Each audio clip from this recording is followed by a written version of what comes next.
Hey everyone, how are you? Welcome to Backspace. In this quick and easy Microsoft Word tutorial, you will learn how to resize an image to exactly 2 into 2 inches in Word. This method is perfect for passport size photos, ID cards, visa applications, official forms and professional printing. If you need precise photo dimension, this step-by-step guide will help you do it perfectly every time. So let's get started. At first you have to open your document. Now I want to make a photo 22. At first insert a photo, go to the insert menu, click the picture option. Now I am select this image and click insert. Then select the image, go to the format menu, click wrap text option, choose in front of text because you can remove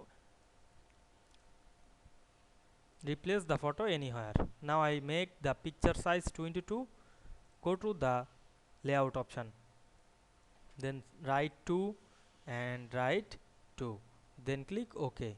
Then we can see we make the image size 2 into 2 very easily. This is a passport size photo, you can print it anywhere. I hope you understand this process. If this video helped you, don't forget to like, comment and subscribe my channel to get more than important video very soon. Thanks for watching.